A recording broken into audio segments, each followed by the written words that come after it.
धन्यवाद करू. हालेलुया. आपण आपले डोळे बंद करू.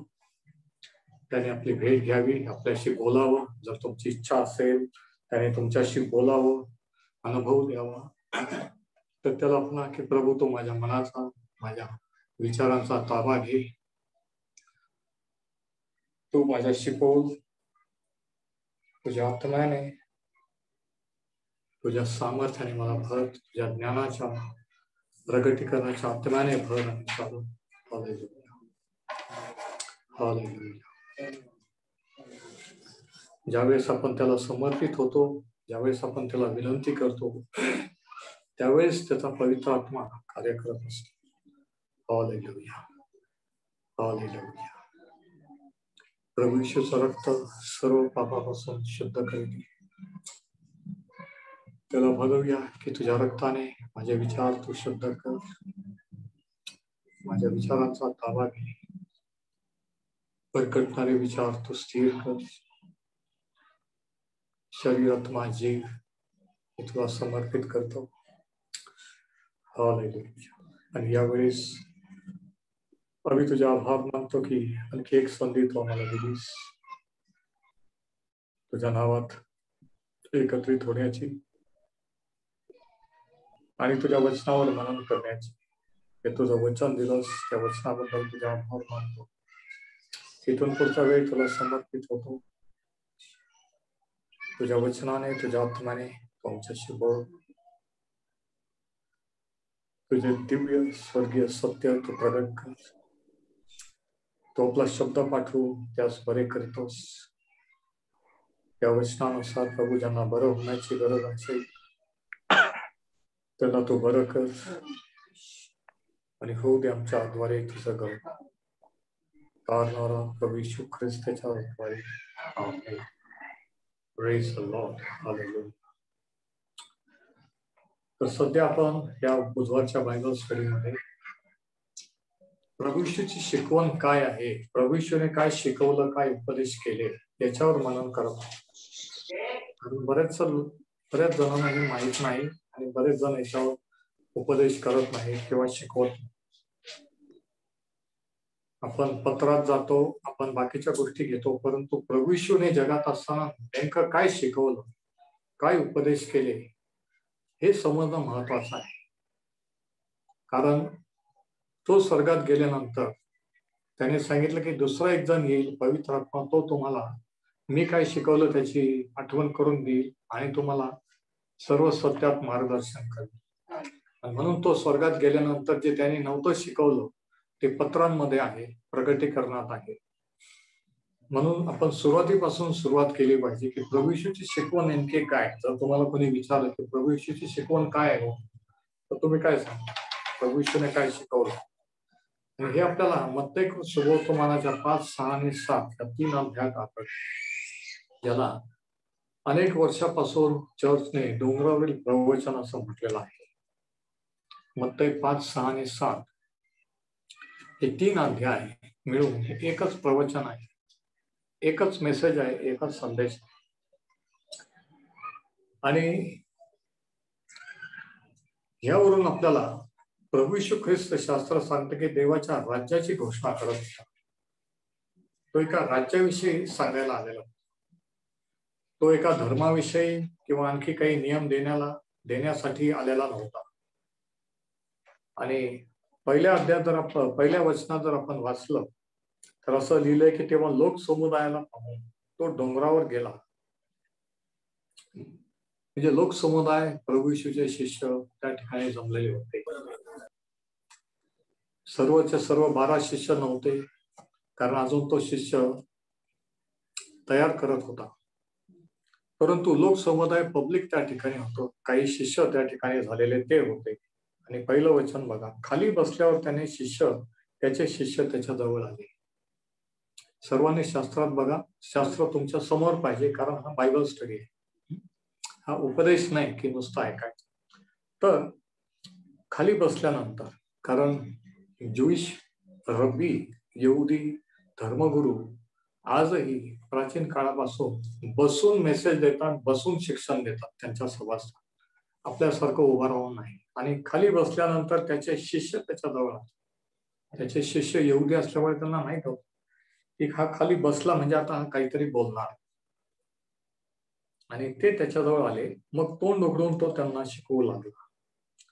वचन 3, जे आत्म्याने दीन ते धन्य, कारण स्वर्गाचे राज्य त्यांचे आहे. जे शोक करतात ते धन्य, कारण त्यांना सांत्वन प्राप्त होईल. जे सौम्य ते धन्य, कारण त्यांना पृथ्वीचे वचन मिळेल, वतन मिळेल.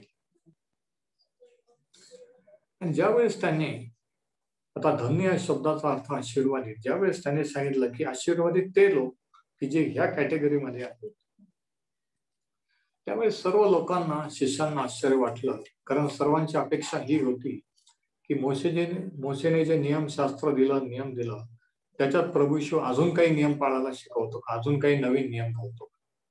पण तसं काही झालं नाही. म्हणून हे सर्वांना शॉकिंग, आश्चर्यकारक होतं. त्यांनी सुरुवातच आशीर्वादाने केली की कोण खरे आशीर्वादित, कोण खरे धन्य. पहिलं त्याने सांगितलं की जे आत्म्याने दीन, की ज्यांना माहित आहे की आपण कमी पडतोय, आपण आपल्या धार्मिकतेने स्वर्गाच्या राज्यात जाऊ शकत नाही, आपण पापी आहोत, ते तो म्हणतो धन्य किंवा आशीर्वादित. तिसरं वचन बघा, का? कारण स्वर्गाचं राज्य त्यांचे आहे. कारण जर तुम्ही शास्त्रात पाहिलं तर तुम्हाला हे प्रगटीकरण क्लिअर कट मिळेल आणि तुम्हाला बऱ्याचशा गोष्टी क्लिअर समजतील. जे आत्म्याने देईन ते धन्य, किंवा आत्म्याने ज्यांना जाणीव आहे की आपण आत्म्याने आत्मिकरित्या कमी पडतोय, देवाच्या लेवलचा खाली आहोत, आपण स्वतःहून काही करून ते मिळवू शकत, तो म्हणतो ते धन्य.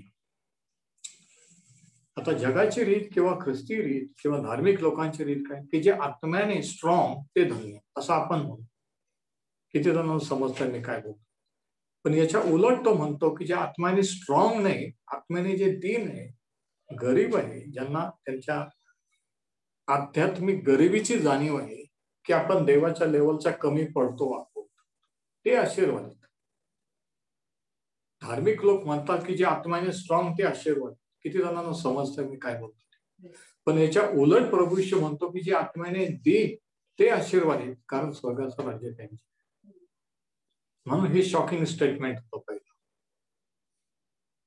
की धक्कादायक वक्तव्य. दुसरं त्याने म्हटलं की जे शोक करतात ते धन्य, कारण त्यांना सांत्वन प्राप्त होईल.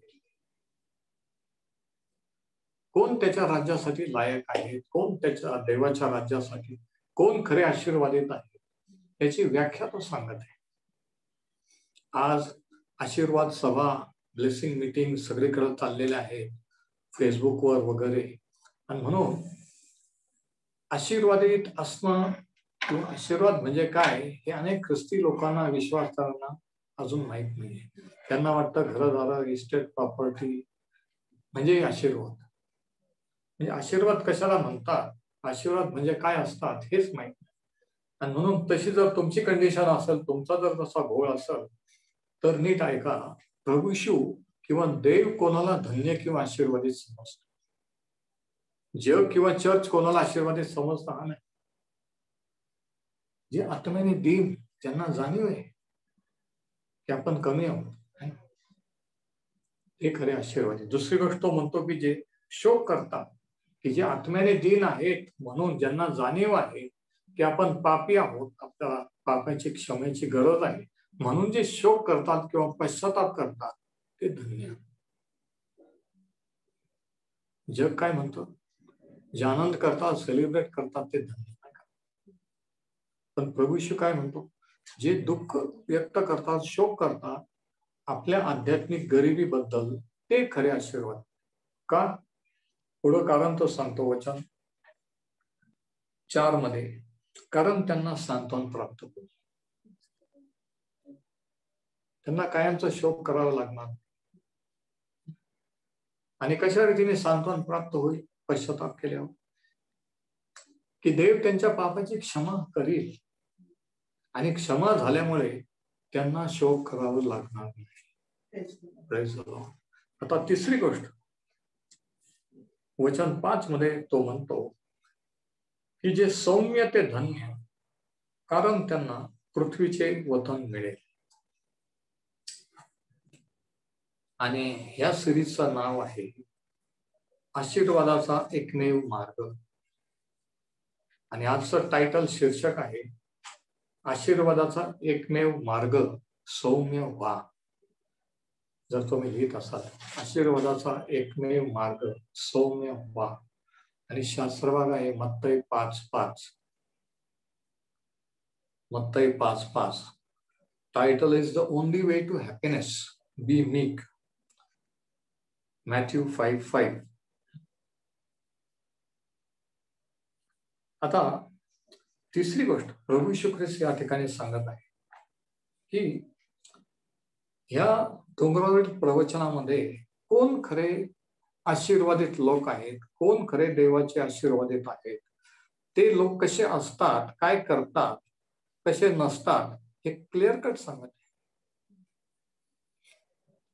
म्हणजे कोणाच्या मनात शंका नसावी, मी आशीर्वादित आहे का, तो आशीर्वादित आहे, कोण आशीर्वादित आहे किंवा नाही हे आपल्याला कसं कळू शकतो, आपण स्वतः आहोत की नाही, दुसरे आहेत की नाही, हे याच्यावरून. आणि म्हणून हे डोंगरावरील प्रवचन समजणं महत्वाचं आहे. आशीर्वाद म्हणजे काय, आशीर्वादित होणं म्हणजे काय, माणूस कधी आशीर्वादित असतो हे प्रभू येशू या ठिकाणी सांगतो. तो म्हणतो की जे सौम्य ते धन्य. आता पार्श्वभूमी ही आपण लक्षात घ्यायची की ज्यावेळेस प्रभू येशू ख्रिस्त जगात आला त्यावेळेस इस्रायल रोमच्या गुलामगिरीत होता. इस्रायल लोक स्वतंत्र राष्ट्र नव्हते, आणि तरी त्यांना असं वाटत होतं की आम्ही स्वतंत्र आहोत, आम्ही अब्राहामाची संतान आहोत, वगैरे वगैरे. ते गुलामगिरीत होते. आणि जुन्या काळाचे संदेश ते सांगून गेले होते, भविष्यवाण्या करून गेले होते की त्यांचा मसीहा ज्यावेळेस येईल त्यावेळेस तो त्यांना ह्या गुलामगिरीतून मुक्त करेल, ते स्वतंत्र राष्ट्र असे होतील, आणि मग ते खरे आशीर्वादित होतील. मसीहा जो येईल तो यांना स्वातंत्र्य मिळवून देईल, असा त्यांचा समज, असा त्यांचा विश्वास होता. आणि त्या चष्म्यातून, त्या दृष्टिकोनातून आता ते प्रभू येशूकडे पाहू लागलेले आहेत. त्यांचे होप्स वाढलेले आहेत. हा मसीहा, हा जर मसीहा आहे तर आता आपली गुलामगिरी संपणार, आपण स्वतंत्र होऊ, रोमचं सरकार उलथून पाडू, आणि आपण आपलं सरकार स्थापन करू, आणि प्रभू येशू राजा. पण त्यांना हे माहित नव्हतं, जुन्या काळात हेही सांगितलेलं आहे की प्रभू येशूचं पहिलं येणं जगामध्ये मनुष्य रूपाने बाळ म्हणून होईल, ते जगाच्या अर्पणासाठी, इस्रायलाच्या पापाच्या अर्पणासाठी. हे ते विसरलेले होते. आणि म्हणून त्यांना असं वाटत होतं की जो मसीहा येईल तो आम्हाला मुक्त करेल, तो एक शूरवीर पराक्रमी असा सम्राट असेल, पॉवरफुल सम्राट, है ना, की जो त्याच्या ताकदीने, सामर्थ्याने आम्हाला रोमच्या गुलामगिरीतून, बंधनातून मुक्त करेल. आणि हे ज्यावेळेस प्रभू येशू बोलू लागला की जे आत्म्याने दे आणि जे शोक करणारे हे ते, तसं तसं त्यांच्या मनात डाऊट पण निर्माण व्हायला लागले. हे काय प्रकार आहे, आणि नेमकं त्याला म्हणायचं काय, मसीहा आहे का नाही, आम्ही मानायचं का नाही, तो खरंच आम्हाला स्वतंत्र करणार काय. परंतु प्रभू येशू देवाच्या राज्याविषयी, आत्मिक राज्याविषयी सांगत होता. प्रत्यक्षात त्याचं राज्य पृथ्वीवर एक दिवशी येणार आहे, परंतु ज्यावेळेस तो आला, मार्कोस सुवर्तमानात आपण वाचतो मार्क 1:14 मध्ये की प्रभू येशू देवाच्या राज्याची घोषणा करीत होता. की देवाचं राज्य म्हणजे सरकार किंवा सत्ता ही कशी असते, ती कशी येते, आणि ते राज्य अगोदर आध्यात्मिक रीतीने देवाच्या लोकांमध्ये येणार होता. अगोदर तो त्याच्या लोकांना त्याच्या राज्यात घेणार, आणि मग एक दिवशी तो येऊन या जगावर त्याचं प्रत्यक्षात राज्य स्थापन करणार. हे झालं background.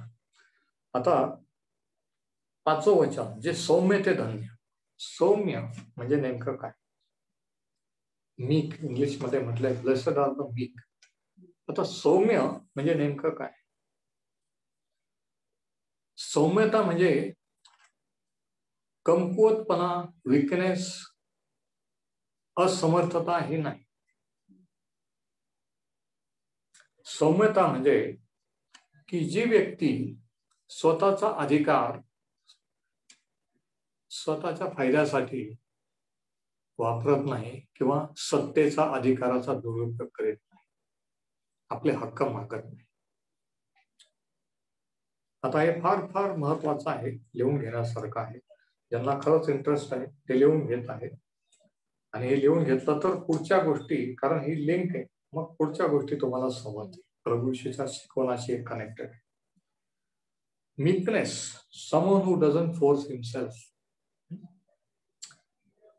one who is mild, who does not follow his own agenda. जो व्यक्ती स्वतःच खरं करू पाहत नाही, स्वतःचाच अजेंडा स्थापन करत नाही आणि स्वतःचा फायद्यासाठी आपल्या अधिकाराचा सत्तेचा वापर करत नाही, तो सौम्य. म्हणून सौम्यता म्हणजे पॉवरलेस किंवा निष्क्रिय असं नाहीये, तर पॉवर अंडर कंट्रोल, कंट्रोल मध्ये आपलं सामर्थ्य, आपली शक्ती ताब्यात ठेवणे. उदाहरणार्थ, पाळलेला एखादा वाघ किंवा सिंह आपण पाहतो सौदी अरेबिया वगैरे देशांमध्ये, ते राजे लोक, ते शेख लोक ते जनावर पाळतात, वाघ सिंह.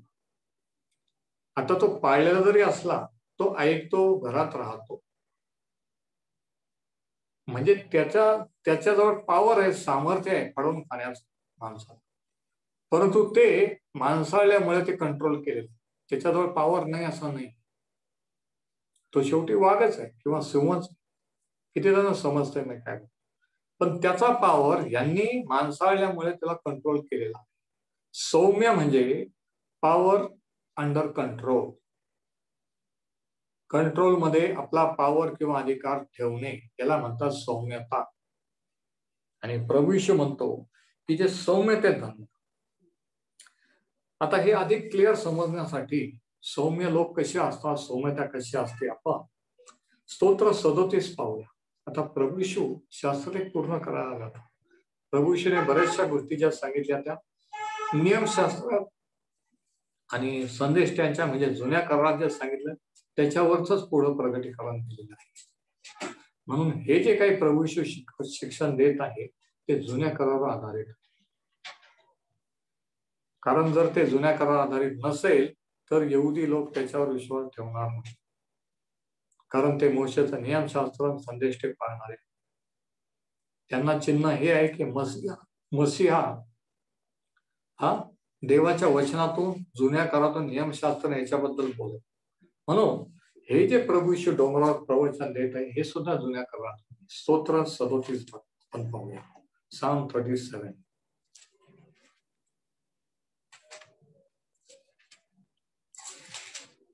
या स्तोत्रामध्ये स्तोत्र करता काय म्हणतो जरा बघा. तो म्हणतो, वचन 3 पासून आपण वाचूया. वचन 3 ते 9, स्तोत्र 37. परमेश्वरावर भाव ठेव व सदाचाराने वाढ, देशात वस्ती करून राहा, सत्याचे अवलंबन कर, म्हणजे परमेश्वराच्या ठाई तुला आनंद होईल, तो तुझे मनोरथ पूर्ण करेल. दुसरी गोष्ट तो म्हणतो, आपला जीवित क्रम परमेश्वराकडे सोपून दे, त्याच्यावर भाव ठेव, म्हणजे तो तुझी कार्यसिद्धी करेल किंवा तुला यशस्वी करेल. 6वं वचन, तो तुझी धार्मिकता प्रकाशासारखी, तुझे न्यायत्व मध्यानासारखे प्रगट करेल. तिसरी गोष्ट म्हणतो 7व्या वचनामध्ये, परमेश्वराच्या अधीन होऊन स्वस्थ राहा, त्याची प्रतीक्षा शांतपणे करून राहा. जो मनुष्य आपल्या मार्गाने उत्कर्ष पावतो, जो मनुष्य दुष्ट संकल्प सिद्धीस नेतो, त्याच्यावर जळफळू नको, जलस होऊ नको. तो दुष्ट असून दैवल, तो कसा काय समृद्ध, मी कसा. वचन 8, राग सोडून दे, क्रोधाविष्टपणाचा त्याग कर, जळफळू नको, अशाने दुष्कर्माकडे प्रवृत्ती होते. दोनदा जळफळू नको सांगितले. जेलसी, जळफळण्याने काय होतं की वाईट करायला माणसाला प्रवृत्ती आहे. वाईट मार्गाने, कोणत्याही मार्गाने पैसा कमवणे, काही लवाड्या करणं, याला माणूस प्रवृत्त होतो. कोण? जो जेलस असतो, ज्याच्यामध्ये जेलसी असते, जळफळाट असतो तो. म्हणून दोनदा सांगितलं जळफळू नको, दुष्कर्म जळफळू नको. आणि आता वचन 9 बघा, स्तोत्र 37 वचन 9. दुष्कर्माचा उच्छेद होईल, पण परमेश्वराची प्रतीक्षा करणारे पृथ्वीचे वतन पावतील. आता हे 9 वचन तिथंच ठेवा आणि मत्तई 5:5 बघा. जे सौम्य ते धन्य, का? कारण त्यांना पृथ्वीचे वतन मिळेल. पृथ्वीचे वतन मिळेल. आणि आता स्तोत्र 37:9 मध्ये काय? परमेश्वराची प्रतीक्षा करणारे पृथ्वीचे वतन पावतील. आता ह्या गोष्टी 3 ते 9 स्तोत्र करताना सांगितल्या. प्रभू येशू एका वाक्यात सांगतो की कोण पृथ्वीचे वतन पावतील? जे सौम्यते नाही. म्हणजे सौम्यता म्हणजे काय? स्तोत्र 37 काढा. परमेश्वरावर भाव ठेवणे, सदाचाराने वागणे. दुसरी गोष्ट, आपला जीवितक्रम लाईफस्टाईल त्याच्याकडे सोपवून देणे. तिसरी गोष्ट वचन 7, त्याच्या अधीन होऊन स्वस्थ राहणे, काहीतरी घडवून आणण्याचा प्रयत्न न करणे, की आता एवढे दिवस झाले प्रार्थना करून काहीच होत नाही, आता मीच काहीतरी करतो. स्वस्थ राहणे, पेंडिंग ठेवून वाट पाहणे. नंतर वचन 8, राग सोडून देणे, क्रोधाविष्टपणा त्याग करणे आणि दुष्कर्म्यावर न जळ पडणे. म्हणजे ह्या गोष्टी तो म्हणतो जे करतात ते काय होतील? वचन 9, दुष्कर्माचा उच्छेद होईल, पण परमेश्वराची प्रतीक्षा करणारे, म्हणजे त्याच्यावर अवलंबून राहणारे, त्याची वाट पाहणारे की तो कार्य करेल, तो माझ्या वतीने लढेल, तो माझा प्रॉब्लेम सोडून देईल. मी काही करू शकत नाही, माझ्या केल्याने काही होणार नाही, कोणीच काही करू शकत नाही, तोच करू शकतो. आणि बरेच वेळेस लोक ह्या स्टेजला कधी येतात माहितीये का? सगळं करून झाल्यावर, सगळे करून थकल्यावर म्हणतात नाही आता ब्रदर प्रार्थना करा. मग ते म्हणतात नाही आता प्रार्थना केल्यावर. आधी सगळे प्रयत्न करतात, मरतात आणि मग शेवटी म्हणतात नाही आता देवाने केलं. पण हेच मी म्हणतो, जर आधी म्हटले असते तर किती लवकर ते काम झालं असतं. पण माणसाची पतन पावलेली बुद्धी, पापी स्वभाव याला आड येतो.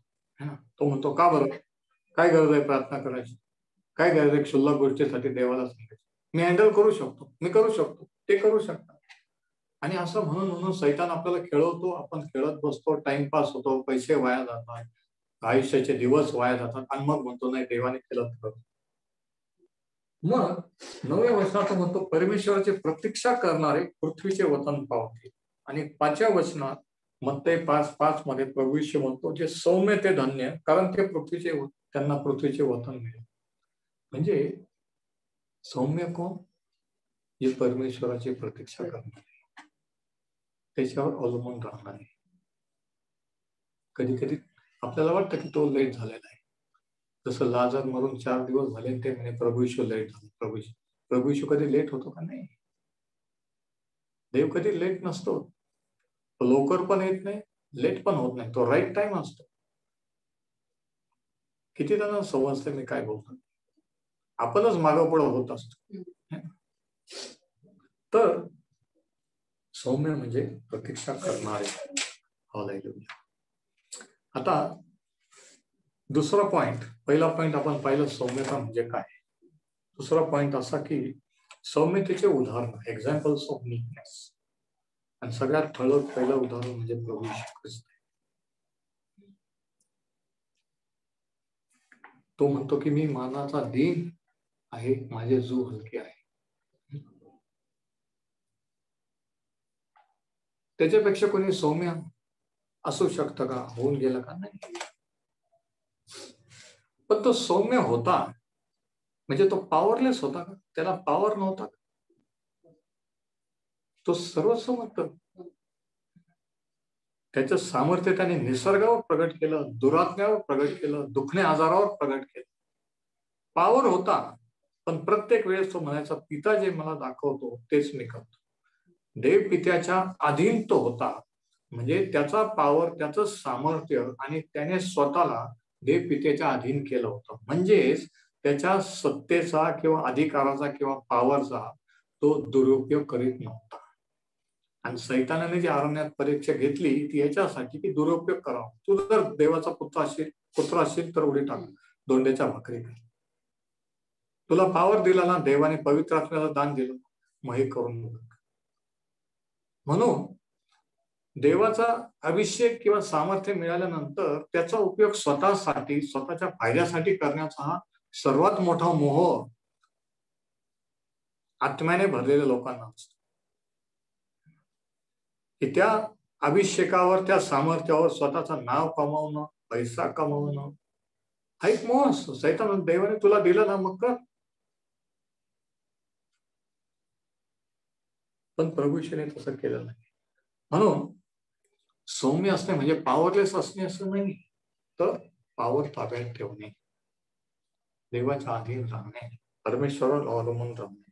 2 कोरिन्थीकरास पत्र 10:1 मध्ये हेच पाऊल देखील कोरिन्थीकरांना सांगत आहे. आपण वाचू 2 कोरिन्थ 10वा अध्याय आणि याचं पहिलं वचन याविषयी पाऊल कोरिन्थीकरांना काय म्हणतो बघा. मी पाऊल तुम्हा समक्ष व तुम्हामध्ये असताना लीन होतो किंवा सौम्य होतो. तोच मी दूर असतो म्हणजे तुमच्या बरोबर कडकपणे वागतो. तो मी ख्रिस्ताच्या सौम्यतेने व नम्रतेने तुम्हाला विनंती करतो. पाऊल कडकपणे वागत होतो. काही वेळेस मी कडकपणे वागतो. कडकपणे वागणं म्हणजे सौम्यता नाहीये का?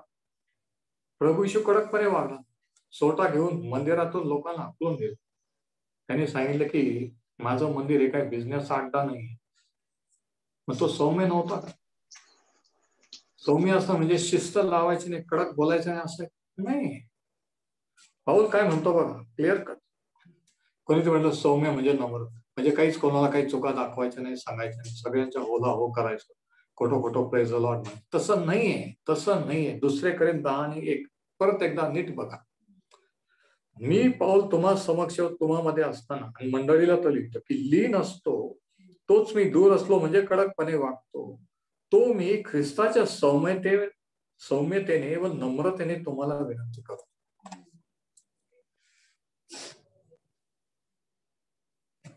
पाऊल सौम्य होता. तो म्हणतो ख्रिस्त सौम्य होता, ख्रिस्तासारखा मी राहतो. पण पाऊल कडक राहून मंडळीला शिस्तही लावून देतो.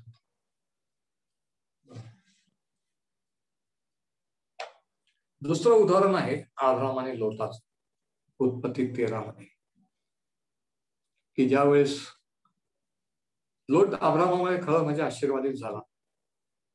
त्याची पण प्रॉपर्टी वाढत गेली, नोकर चाकर, जनावर वगैरे. पण तो विसरला की आपण कोणामुळे आशीर्वादित झालो. आणि ज्यावेळेस संधी आली प्रॉब्लेम सोडायचा, ज्यावेळेस अब्राहमाने त्याच्या पुढे चॉईस ठेवली की तू पूर्वेला गेला मी पश्चिमेला गेला, त्याने त्याच्या लोकांना समजवण्याच्या ऐवजी अब्राहमाला सोडून देण्याचा निर्णय घेतला. इथे एक महत्वाचं प्रगटीकरण आहे, ऐकून घ्या. देवाच्या अभिषिक्त माणसाशी जर तुम्ही कनेक्टेड राहिले तर आपोआप तो अभिषेक आणि आशीर्वाद तुम्हाला मिळेल. पण जर संगत सोडली तर एंड कसा होतो हे आपण लोटाच्या याच्यावरून बघतो. तर ह्या माणसाने, लोटाने, जो पुतण्या होता, त्याला म्हटलं अब्राहमाची काही गरज नाही, आपल्याला इस्टेट प्रॉपर्टी सगळं काही झालेलं आहे, आपण 10 पिढ्या वगैरे कमवू शकतो, असं काहीतरी वाटलं असेल. त्याने कुशल अब्राहमाची साथ सोडली. त्यावेळेस अब्राहम म्हणाला की जर तो पूर्वेला गेला तर मी पश्चिमेला जाईल, उत्तरेला गेला तर मी दक्षिणेला जाईल. आता हा माणूस लोट अब्रामाच्या भावाचा, नाहोरचा मुलगा. अब्राम त्याला रागवू शकला असतो. अब्राम त्याचा अधिकार वापरू शकला असतो की आपण घर सोडलं, तू घरातून निघाला तेव्हा तुझ्याजवळ काय होतं, आज हे सगळं माझ्यामुळे झाले, तो विसरला का, मूर्ख आहे का, वाटल ते म्हणू शकला असतो. पण अब्राम तसा म्हटला का नाही. अब्रामाने त्याच्या अधिकाराचा, पॉवरचा वापर केला नाही. त्याने उलट चॉईस ठेवली. ठीक आहे, तुला जर सोडून जायचंच होतं, तू जर पूर्वेला गेला मी पश्चिमेला जाईल. म्हणजे हे त्याच्या पुढे चॉईस ठेवणं, हे म्हणणं काय होतं, ही अब्रामाची सौम्यता होती. तो जबरदस्ती करू शकला असता. कुठे जाणार तो, आपलं गाव, आपला देश लांब राहिलेला आहे आणि तो काय समजतो असं म्हणून त्याला दमात घेतलं असतं. पण अब्रामाने त्याला का कारण अब्राम सौम्य होता. याच्यावर आपल्याला म्हणजे अब्रामाला अधिकार सत्ता होती, पण तो देवाला समर्पित असल्यामुळे देवाची योजना त्याच्याबद्दल सिद्धीस जावी म्हणून तो म्हटलं की ठीक आहे, कटकटी नको, म्हणणं नको, तुला काय पाहिजे ते घे आणि जा. संगती राहून कटकट करण्यापेक्षा तुला वेगळंच व्हायचं ना, वेगळं. दुसरं उदाहरण आपण योसेफाचं पाहतो की ज्यावेळेस त्याला त्याच्या भावाचा बदला घेण्याची संधी मिळाली, ज्यावेळेस त्याचे भाऊ त्याच्याकडं अन्न मागायला आले दुष्काळामध्ये, तो मिसर देशाचा पंतप्रधान होता, त्याने ओळखलं होतं त्यांना, पण त्यांनी त्याला ओळखलं नव्हतं. त्यांनी त्याच वेळेस त्या सगळ्यांना बंद करून टाकलं असतं, शिक्षा ठोठावली असते, त्याला कुणीच काही म्हटलं नसतं. कारण फारो नंतर तो, पण योसेफाने तसं केलं नाही, त्याच्या भावाला क्षमा केली. या ठिकाणी आपल्याला पाहायला मिळतं की योसेफ हा सौम्य होता, लीन होता. नंतर आणखी एक उदाहरण दाविदाचं आहे, पहिले शमूएल 24 मध्ये, की शाऊल दाविदाचा जीव घ्यायला त्याच्या जीवावर उठलेला होता, माणसं पाठवलेले होते आणि शोध करता करता आणि एक दिवशी तो एका गुहेत जाऊन त्याच्या लोकांबरोबर बसला आणि दाविदाने त्याचे माणसं त्या गुहेत, आणि त्याच्या माणसाने दाविदाला सांगितलं, तुम्हाला आठवत असेल ती स्टोरी जर वाचला असेल तर, की आता चान्स आहे, हा राजा झोपलेला, आता तलवार घ्या आणि याचा मुंडका उडवून द्या, आता देवाने शत्रू तुमच्या हाती दिले. पण दावीद काय म्हटलं, आणि दाविदाला माहित होतं की त्याच्यानंतर मीच राज्य करणार आहे, देवाने मला अभिषेक केला, मला निवडलं. तो त्याच्या तावडीत आलेला होता, शाऊल त्याच्या गुहेत आलेला होता, पण दाविदाने त्याच्या लोकांनाही सांगितलं की त्याच्यावर हल्ला करायचा, आणि त्यानेही केला. तो म्हणतो तो परमेश्वराचा अभिषेक आहे, परमेश्वराने माझ्यासाठी जर राज्य ठेवलं आहे तर देव मला ती देईल. ही काय आहे? सौम्यता आहे, की देवाच्या पद्धतीने देवाचे आशीर्वाद घेणे, हिसकून घेणे नाही, एखाद्याच्या डोक्यावर पाय देऊन गुरावर हे नाही, तर देवाला कार्य करू दे, त्याला म्हणतात सौम्यता. दाविदाला माहित होतं, भविष्यवाणी झाली होती की तोच राजा होणार आहे, शत्रू त्याच्या तावडीत आलेला होता, पण तरी तो म्हणतो की नाही, देव त्याच्या पद्धतीने मला राजा करेल, या रीतीने नाही, मी त्याचा जीव घेऊन राजा, ही त्याने सौम्यता दाखवली. आणि मग सगळ्यात सौम्य माणूस कोण होता माहिती? गणनाचं पुस्तक याचा 12वा अध्याय. सगळ्यात सौम्य माणूस, की ज्याच्यासारखा माणूस झाला नाही. गणना 12 आणि वचन 3. मोशे हा पुरुष तर भूतलावरील म्हणजे जगातील सर्व मनुष्याहून नम्र होता, किंवा लीन होता, किंवा सौम्य होता. काय गेले बघा, शास्त्र सांगतं, देव साक्ष देतो की अख्ख्या भूतलावर, अख्ख्या जगात मोशे सारखा सौम्य लीन माणूस नव्हता. म्हणजे काय बाकीचे संदेश वगैरे नव्हते, होते, पण मोशे इतके नव्हते, असं त्याला म्हणायचं.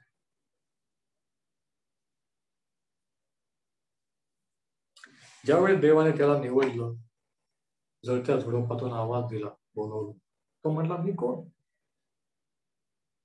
पण त्याच्या अगोदर त्यांनी जेव्हा पाहिलं की आपल्या माणसाला मिस्री माणसाने मारून टाकलं, त्याने लगेच त्याचा मर्डर त्याला वाळून करून टाकलं. दुसऱ्या दिवशी दोघांचे भांडणं चालले, एक मिस्री माणूस इस्रायल लोकांशी भांडत होता, तो परत तिथे गेला. त्याला वाटलं माझ्या हातात सत्ता, पावर आहे, मी शत्रू खलास करून विजय मिळवेल. पण कालांतराने तो काय म्हणतो 40 वर्षानंतर, की मी कोण की तुझ्या लोकांना सोडा, मी जाऊ शकत नाही.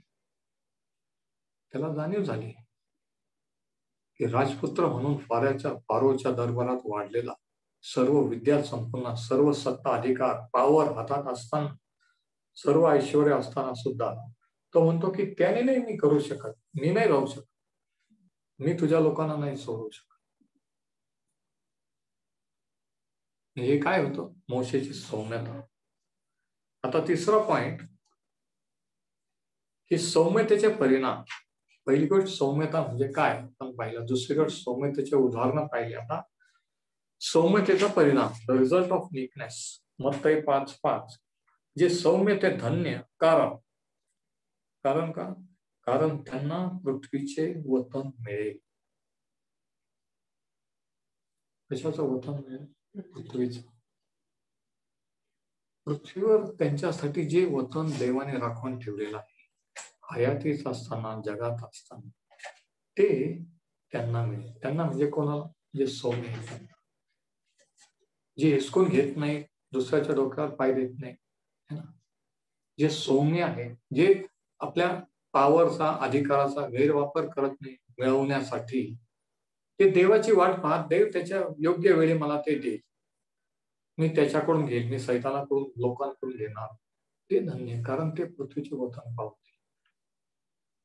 म्हणजे तिसरा पॉइंट, सौम्यतेचे परिणाम. काय परिणाम होईल सौम्य असल्यावर? पृथ्वीचं वतन त्यांना मिळेल. जगात असताना आपल्यासाठी जे देवाने, तुमच्या माझ्यासाठी जे नेमून ठेवलेलं, ते आपल्याला वतन म्हणून मिळेल. ते देव परमेश्वर आपल्याला देईल. म्हणून तो म्हणतो जे सौम्यते नाही.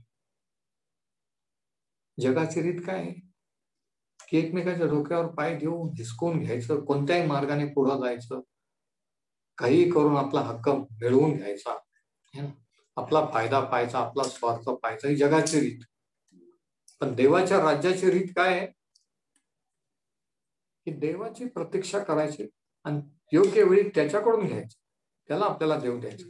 कारण देवा तो देतो तेव्हा कोणीही माणूस काढून घेऊ शकत नाही.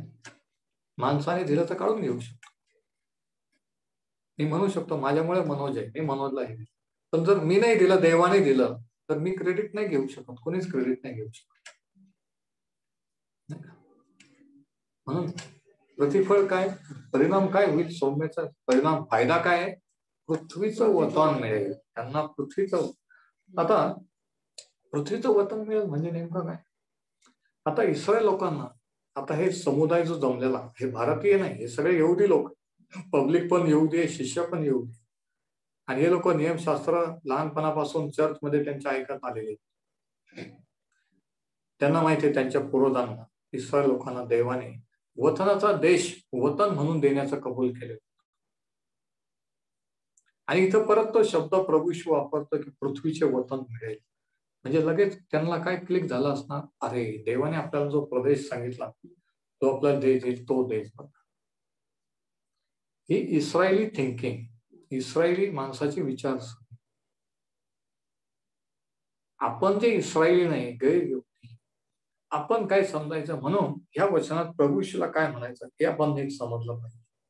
आता हे इस्रायल लोक समजत होते की आपल्याला आपल्या वतनाचा देश मिळणार, म्हणजे हे रोमन गव्हर्नमेंट उलटून जाणार, आपण स्वतंत्र राष्ट्र होणार आणि प्रभू येशू आपला राजा, हे त्यांना समजलं. पण यहुदी पुढारी जे होते ते स्वतःला शास्त्री पुरुषी, अत्यंत धार्मिक समजत होते. त्यांना त्याच्या धर्माचा, नियमशास्त्राचा आणि देवाने त्यांची निवड केल्याचा भयंकर गर्व, आणि आजही आहे. कोणत्याही इस्रायल धर्मगुरूची, इस्रायल माणसाची बोलतो, तो आपल्याकडे विदेशी विधर्मी म्हणूनच पाहतो. तो स्वतःला स्वर्गाच्या देवताच समजतो. हा गर्व, हा अभिमान नाही की आम्ही ओरिजिनल देवाचे, आत्माचे सन. किती जणांना समजते मला नाही माहित, कोणाला समजत. तर त्यांना देवाने तो देश, ते वतन देण्याचं कबूल केलं होतं. पण ते त्यांनी मिळवलं का? ते त्या वतनात गेले, त्या ठिकाणी पोहोचले, पण मूर्तीपूजा, आंतरजातीय वगैरे वगैरे करून काय झालं? देवाने शत्रूच्या हाती दिलं आणि सगळ्या जगात बांधले गेले. वतन जरी मिळालं तरी त्या वतनाचा आनंद घेऊ शकले का? नाही. आज जरी ते इस्रायल राष्ट्र म्हणून आहे तरी त्या वतनाचा ते आनंद घेऊ शकतात का? नाही.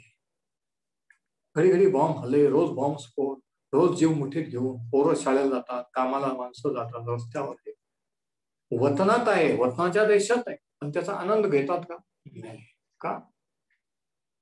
कारण त्यांना समजलं नाही, कारण त्यांना त्यांच्या धर्माचा अभिमान, गर्व आहे. आणि याकोबाचे पत्र 4:6 मध्ये 4थ्या अध्यायात आपण वाचतो की गर्विष्ठांचा धिक्कार करतो पण दीनांवर दया. म्हणून जरी वतनाचा आहे तरी वतनाचा उपयोग नाही. आता हेच आपण ख्रिस्ती जगात, आपण विश्वासाच्या बाबतीत, आपण तुम्ही आणि मी देवाच्या राज्यात आहोत, आपलं तारण झालं, पण आपण त्या तारणाचा आनंद, त्याचा उपभोग घेतोय का? नाही. आपण नेहमी टेन्शन मध्ये, नेहमी किरकिर, नेहमी हे व्हायला पाहिजे होतं, देवाने ते करायला पाहिजे होतं, हे असं का नाही झालं तसं. म्हणजे वतनात असून, देवाच्या राज्यात असून आपण आनंद नाही घेऊ शकतो. सेम कंडिशन आहे सगळा. पण प्रभू येशू म्हणतो की का? कारण ते सौम्य नाहीत म्हणून, ते गर्विष्ठ आहेत म्हणून. आपण जर गर्विष्ठ असू तर आपण देवाच्या राज्यात असून सुद्धा, देवाचे पुत्र आणि कन्या असून सुद्धा त्याचा आनंद उपभोग घेऊ शकत नाहीये, घेऊ शकणार नाही. का? कारण जे सौम्य ते धन्य, कारण तेच पृथ्वीचे वतन पावते. तर पृथ्वीवर जगात जे तुमच्यासाठी राखून ठेवलेलं आहे ते जर आपल्याला उपभोगायचं आहे, त्याचा जर आनंद घ्यायचा आहे, तर आपण सौम्य झालं पाहिजे. आपण सौम्य असलं पाहिजे.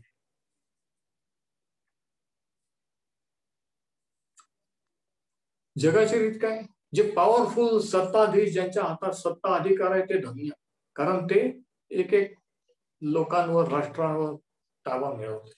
याच्या उलट प्रभू येशू म्हणतो की पृथ्वीचं जर वतन तुम्हाला पाहिजे असेल ते पॉवरने, अधिकार वापरून नाही मिळणार, सौम्य झाल्याने ते मिळवता येईल. किती वेगळं आहे नाही का? प्रभू येशू जगा वेगळा आहे, त्याचं शिक्षण जगा वेगळं आहे.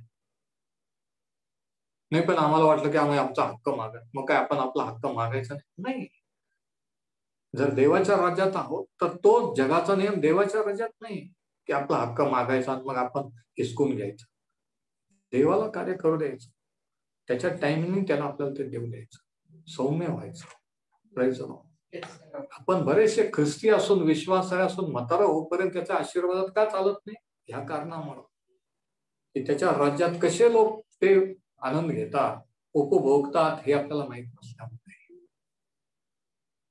म्हणून इस्रायल एक नमुना, एक पॅटर्न आहे, जे त्यांच्या बाबतीत घडतं ते आपण ख्रिस्ती बाबतीत घडतंय. त्यांना दोष देऊन चालत नाही की ते गर्विष्ठ असे, ते उदाहरण दाखल आहे आपल्या. गर्विष्ठ झालं का काय होतो तेच आपल्या बाबतीत होतं. सौम्यने झालं तर काय होतो? आपण देवाच्या राज्यात येऊ नये, आशीर्वाद आनंद घेऊ शकत नाही. आता शेवटी सौम्यतेबद्दल त्या 3 गोष्टी. शेवटी सौम्यता ही देवाची आज्ञा आहे.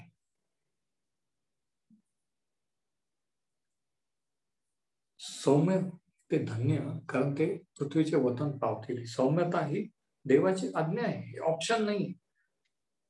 याकोबाचे पत्र 4था अध्याय 6 वचन आपण जर आपण याकोब 4 आणि 6 या ठिकाणी याकोब असं लिहितो की तो म्हणजे देव अधिक कृपादान देतो, यास्तव शास्त्र म्हणते.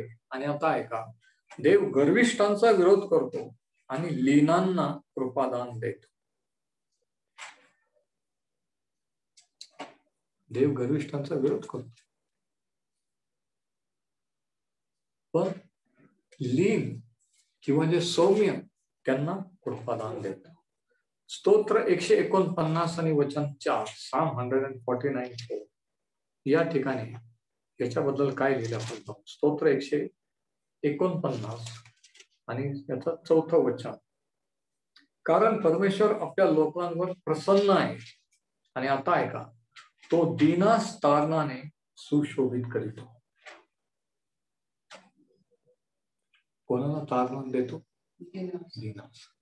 जे म्हणतात आम्ही यांच्यासारखे नाही, त्यांच्यासारखे नाही, देवाने हे केलंच पाहिजे, देवाने माझ्या प्रार्थनेचं उत्तर दिलंच पाहिजे, मी हे करतोय ते करतोय, याला दीनता नाही म्हणत, याला सौम्यता नाही, याला गर्व म्हणतात, आत्मिक गर्व, की मी हे करतो म्हणून देवाने ते केलं. ही बार्गेनिंगची भाषा, व्यवहाराची भाषा, आणि देवाशी आपण व्यवहार करू शकत नाही. किती जणांना समजतंय मी काय बोलतो? पण तरी लोक व्यवहार करतात की आम्ही एवढा उपास केले, एवढी प्रार्थना केली, मग का बरं? मग सांगा बरं. अरे सांगा बरं म्हणजे काय? त्याला विचारा. स्वतःला विचारा, मी कुठं कमी पडतो.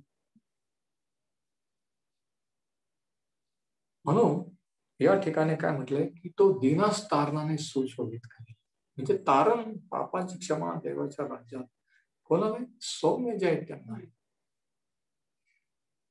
तर पहिली गोष्ट की सौम्यता ही देवाची आज्ञा आहे. दुसरी गोष्ट, सौम्यता ही आवश्यक आहे.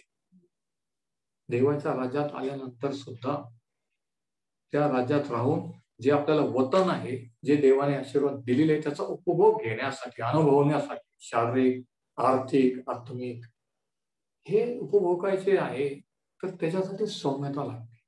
याकोबाचे पत्र पहिला अध्याय 21 वचन, याकोब 1:21, जेम्स 1:21. या ठिकाणी काय याकोब काय लिहितो बघा.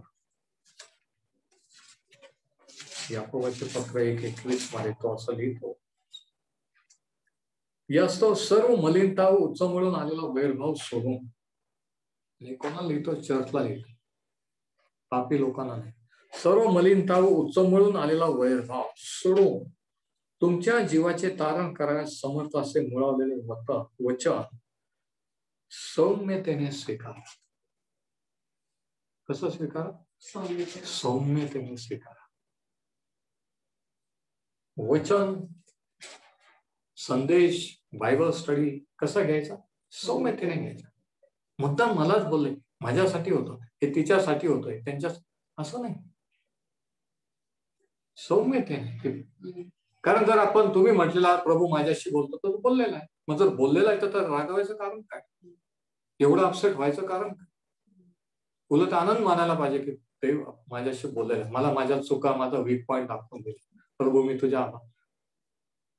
तो म्हणतो सर्व वैरभाव, दुश्मनी, वाईट विचार एकमेकाबद्दल हे सोडून आणि मग वचन स्वीकार. म्हणजे त्या उच्चमळून आलेला वैरभाव आणि दुष्टता ही जर सोडली नाही तर वचन स्वीकारू शकत नाही. हे इतकं स्पष्ट आहे.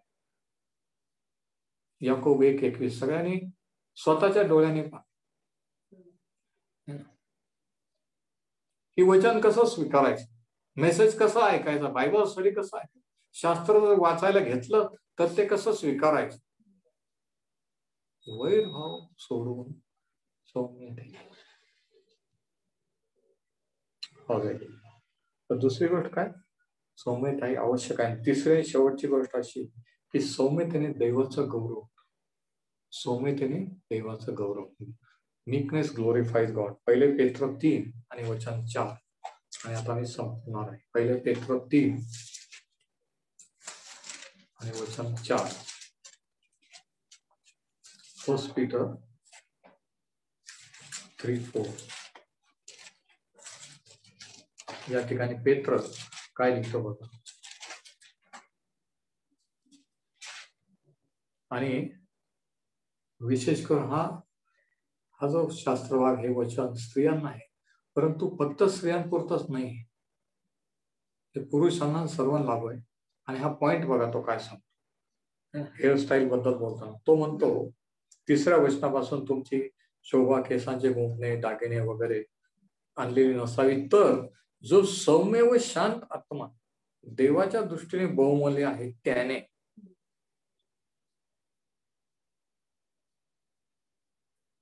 तो म्हणतो फक्त बाहेरून मेकअप नाही पाहिजे, तर आतून सुद्धा पाहिजे. काय? सौम्य व शांत आत्मा देवाच्या दृष्टीने बहुमूल्य आहे त्याने, म्हणजे अंतःकरणाचे गुप्त मनुष्यपणाने ही शोभा असावी.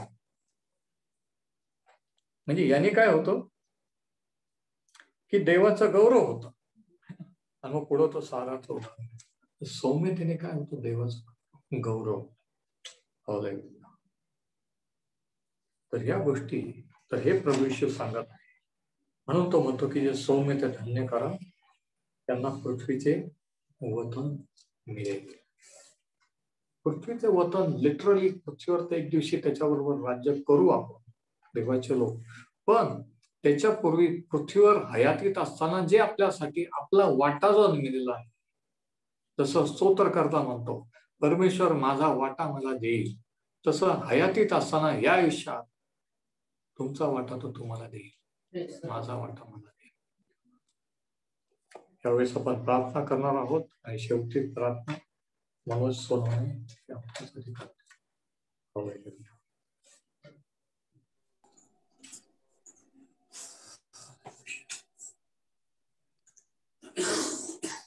आपण प्रार्थना करूया.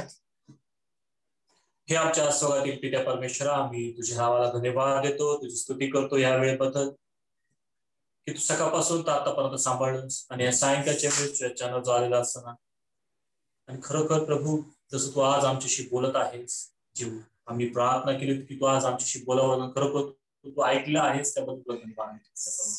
होय, ऐकलंच नाही तुझं उत्तर देखील दिलेलं आहेस त्याबद्दल तुला धन्यवाद. आम्ही तर अधिक तुझ्या वचनामध्ये तुझ्या सेवे कार्यामध्ये वाढायचं असं तर आम्ही लीन नम्र सौम्य असणं फार गरजेचं आहे त्या परमेश्वर. आणि त्या परमेश्वरात ते जो वचन हे दुधारी तलवार आहे ते खरोखर आज आमच्याशी लागू आहे त्या परमेश्वर. हे वचन तुझ्या अद्भुत रीतीने उदाहरणाद्वारे तू प्रगट केलंस अब्राहमाच्या बाबतीत, दाविदाच्या बाबतीत आणि खरोखर पिता परमेश्वर विशेष म्हणजे मोशेच्या बाबतीत एक व्यक्ती होता की तो किती सौम्य होता प्रगट केलंस. तशा रीतीने आम्ही सौम्य होणं गरजेचं आहे. अनेक उदाहरणाद्वारे तू प्रगट केलंस त्याबद्दल तुला धन्यवाद. आम्ही ते ऐकून सोडून न देतात त्या परमेश्वरा ते आचरणात आणण्यासाठी तू सहाय्य तू कर. वचन हे एक आरसा आहे पिता परमेश्वर आणि आम्ही आमचा शिंगार त्या आरशामध्ये म्हणजे ज्या वचनामध्ये बघून आम्ही स्वतःला बदलावं ही तुझी इच्छा आहे आणि हे तू प्रगट करत असताना त्याबद्दल तुला धन्यवाद पिता परमेश्वर. आम्ही ते ऐकून सोडून न देता ते अंमलबजावणी त्याच्यावर करण्यासाठी कृतीत आणण्यासाठी तू आमचा तू सहाय्य आणि मार्गदर्शक तू पिता परमेश्वर. ज्या गोष्टी प्रगट केल्या त्याबद्दल प्रत्येक गोष्टीबद्दल तुझे आभार मान. की आमचे आशीर्वाद कुठं अडतात हे देखील तू प्रगट केलेलं आहेस. बऱ्याचदा आमच्या चुकीमुळे आम्ही आमचे आशीर्वाद गमवतो हे देखील तुझ्या वचनातून प्रगट केलंस त्याबद्दल तुला धन्यवाद. प्रार्थना करतो पिता परमेश्वरा, पुन्हा एकदा तुझ्या वचनाबद्दल पुन्हा आभार मानतो, तुला धन्यवाद देतो ह्या वेळेबद्दल. जे झूमवर प्रत्येक जण ह्यावेळी जॉईन आहे त्या प्रत्येकाच्या जीवनाबद्दल तुझे आभार मानतो. जे इथं जमलेलं आहे प्रत्येकाला तुझे आशीर्वाद पाठव. जे वचन ते प्रत्येकाला समजलेले प्रभू ते ऐकून सोडून देता त्यांना सांगण्यासाठी प्रत्येकाला तू सहाय्य मिळतो कर. तुझी दया तुझी कृपा तू पिता परमेश्वर. सर्व मान सन्मान गौरव तुला देतो पिता परमेश्वर. तारणारा जिवंत प्रभू श्री विषयाला मागतो म्हणून तू ऐक. Amen. Amen. Hallelujah. Praise the Lord. Praise the Lord. Praise the Lord. Praise the Lord.